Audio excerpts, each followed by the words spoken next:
दो लोग को पकड़ा गया है, करोड़ों का सब मामला है सर, क्या मामला है, कहाँ पकड़ा गया है? देखिए श्याम नगर दुखी थाना चकेरी अंतर्गत पड़ता है। वहाँ पे 16 फरवरी 2026 को एक लूट की घटना कारित की गई थी।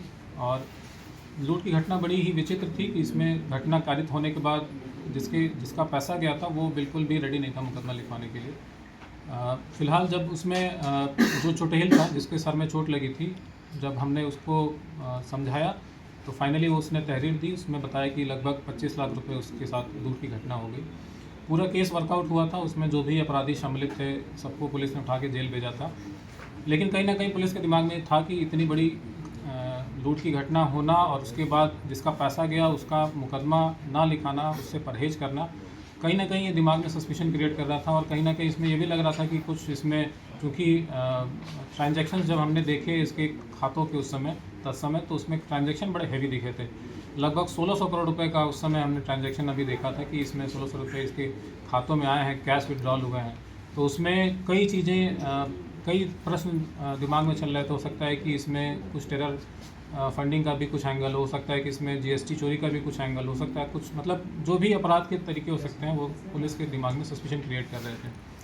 उसी के क्रम में जब हमने पूरी इसमें समीक्षा में जब हम आगे बढ़े, बैंकों से संपर्क किया, बैंकों से डिटेल्स ली और इनके जितने टोटल 68 अकाउंट्स इन लोगों ने खोले थे, 1600 करोड़ जिसमें ट्रांजैक्शन हुआ था, उसको जब फर्दर हमने एनालिसिस किया तो काफ़ी लंबा समय लगा। हमारी स्पेशली हमारी जो साइबर की टीम है इसने इसमें काफ़ी मेहनत की और फाइनली जब हम इसमें आगे बढ़े तो इसमें पता चला कि इसमें कई ऐसे जो खाते हैं जो खुलवाए गए हैं वो ऐसे व्यक्ति हैं जिनको पता ही नहीं है कि उनके खाते खुले हैं।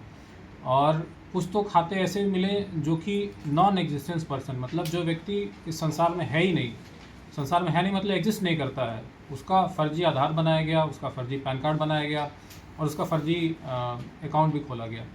तो इस टाइप की जब घटनाएं सामने आई, फिर हमने जिनके खाते खुले थे उनसे जब हमने संपर्क किया, कुछ कंडीशन कुछ में तो उन लोगों ने खुद हमसे संपर्क किया, तो उनके द्वारा बताया गया कि साहब हम तो बहुत ही निहायत ही गरीब हम लोग हैं, लेबर कुछ उसमें लेबर का काम कर रहे हैं, कुछ उसमें पेंटर का काम कर रहे हैं, जिनकी मासिक आमदनी 10 से लेकर 15,000 रुपये तक की है। और उनके खातों में जो ट्रांजैक्शन हमने देखे तो ह्यूज अमाउंट ऑफ ट्रांजैक्शन, मतलब करोड़्स में। अगर आपको मैं ब्रीफ बताऊं तो इसमें आरती एंटरप्राइजेस करके एक है, इसमें इसके अकाउंट में लगभग 100 करोड़ का ट्रांजैक्शन मिला। शहनवाज है, इसके अकाउंट में 64.44 करोड़ का मिला। निखिल कुमार के 7.75 करोड़ का। कासिफ और अल्फिसा ये दोनों भाई बहन हैं, इन दोनों के अकाउंट में एक में 68, एक में 133, यानी दोनों मिला के 200 करोड़ का ट्रांजैक्शन। अजय शुक्ला है, इसमें लगभग 21.6 करोड़ का ट्रांजैक्शन। तो इस तरीके से इन लोगों का जब ट्रांजैक्शन के बारे में हमने इनसे बताया तो इनको बताया कि साहब हमें तो पता ही नहीं है। तो फिर हमने जब इसमें इन डेप्थ एनालिसिस की, इन डेप्थ जब उनसे गहनता से पूछा कि भाई बिना आपके आधार के, बिना पैन कार्ड के ये कैसे अकाउंट खुल सकते हैं, तो उनके द्वारा फिर चीज़ें रिकॉल की गई और बताया गया कि साहब एक महफूज नाम का व्यक्ति है, इसने बताया था कि किसी केस में बताया कि साहब हम तुम्हारा बीमा करा देंगे और बीमा में तुम्हें कुछ पैसा नहीं जमा करना पड़ेगा। कोई सरकारी योजना का इन लोगों ने हवाला दिया जो कि बिल्कुल ही बोगस था, और इस बहाने से इनका आधार कार्ड ले लिया, इनका पैन कार्ड ले लिया, इनके खाते खुलवा लिए। कई खातों में चेक पे इन लोगों ने इनसे साइन करा लिए जो पीड़ित थे। कई में तो पीड़ित को पता भी नहीं और उसका चेकबुक पे खुद ही जो एक्यूज़्ड है खुद ही अपना साइन बनाता रहा और पैसे उसमें जो आते रहे उस पर पैसा विड्रॉ करता रहा। इतने ह्यूज अमाउंट में इन लोगों ने जो पूरा ये एक सिंडिकेट बना के जो काम किया था, इसमें जिसका मूल जो मेन मास्टरमाइंड, मेन जो इसमें जिसका ब्रेन था वो महफूज था। महफूज अभी भागा हुआ है पुलिस की तरफ से, पिछले 2.5-3 महीने से वो पुलिस से छुप रहा है।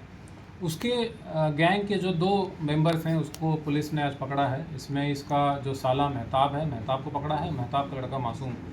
इन दोनों के भी आईडीबीआई बैंक, एचडीएफसी बैंक में इनके खाते हैं और ये पूरी तरीके से इस पूरे घटना में सम्मिलित हैं।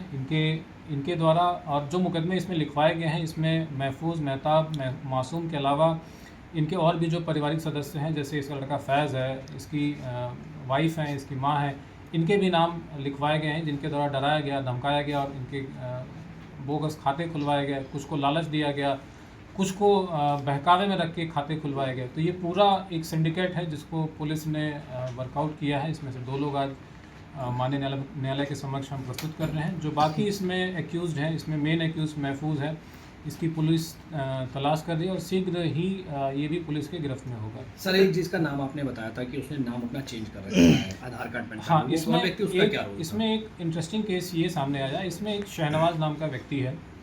तो शहनवाज का एक खाता खुलवाया गया राजा मिश्रा के नाम से, और राजा एंटरप्राइज करके एक फर्म बनाई गई। उसमें जो आधार कार्ड हमें मिला, आधार कार्ड में फ़ोटो जो थी वो शहनवाज की मिली, लेकिन उसमें जो नाम था वो राजा मिश्रा का था। जब हमने शहनवाज से पूछा तो शहनवाज ने बिल्कुल भी इसके बारे में अनभिज्ञता बताया कि साहब हमको पता ही नहीं है।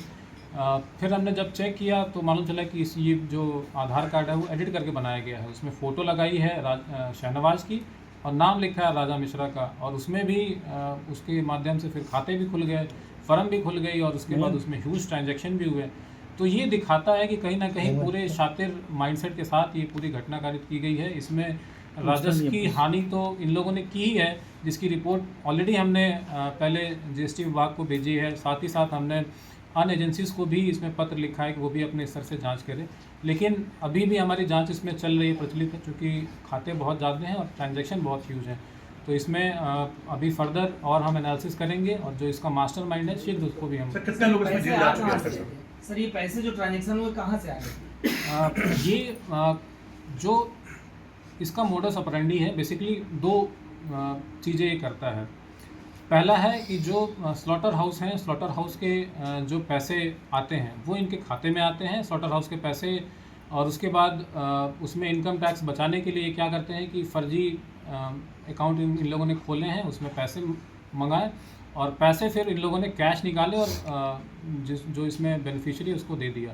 ये एक पहला मोडस ऑपरेंडी। दूसरा मोडस ऑपरेंडी जो है उसमें ये है कि ये स्क्रैप के फर्जी जीएसटी इनवॉइस जनरेट करते हैं, जो अभी तक की इन्वेस्टिगेशन में आया है।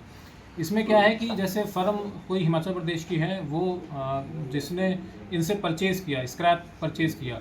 अब कोई भी बड़ी जो कंपनी होती है बिना जीएसटी के इनवॉइस के कोई भी परचेज़ नहीं करेगी। तो इन लोगों ने, चूँकि इनके पास कुछ है नहीं और ये हैं बिल्कुल ही शातिर टाइप के और फ्रॉड टाइप के, तो इनका काम ही यही है कि भाई फर्जी इन लोगों ने जो हमारी जीएसटी की साइट है वहाँ से ई-वे बिल जनरेट किया विदाउट एनी ट्रांजैक्शन। मतलब फिजिकली कुछ चीज़ें मूव नहीं कर रही हैं, लेकिन कागज़ पे इन लोगों ने सब दिखा दिया, और इन लोगों ने फर्जी बोगस इन लोगों ने जीएसटी के इनवॉइस जनरेट किए, और इन्होंने उस एंटरप्राइजेस को प्रोवाइड किया, और खुद प्रोवाइड किया क्या, खुद ही ये रन कर रहे थे एंटरप्राइजेस को, और उसका पूरा लाभ इन लोगों ने उठाया। सर, जितने भी बैंक में इतना ज़्यादा ट्रांजेक्शन होना और इतने ज़्यादा खाते खुलना, क्या लगता है बैंक की? इसमें देखिए, आप सही कह रहे हैं, इसमें हमने एनालिसिस में भी ये पाया है कि इतने ह्यूज अमाउंट ऑफ जो हमारे खाते खुले हैं और ह्यूज ट्रांजैक्शंस हुए हैं, इसमें कहीं ना कहीं बैंक की संलिप्तता है। और इसमें प्रमुखतः जो बैंक हमारे सामने है वो IDBI बैंक है, HDFC बैंक है, एक्सिस बैंक है, सिटी यूनियन है। इन सब से हम जवाब मांग रहे हैं कि भाई आपने कैसे, क्या आपने जो सारे नॉर्म्स हैं KYC के वो आपने पूरे किए, आपने इतने बल्क अमाउंट कैसे आपने ट्रांजैक्शन होने दिया बिना without generating any suspicious report. तो ये सारे प्रश्न अभी हमारे भी जहन में हैं और बैंक से हम पूछेंगे, और अगर इसमें बैंक अगर संतोषजनक जवाब नहीं देता है तो फिर हमने भी कहीं ना कहीं लोगों को जेल भेजा जा चुका है।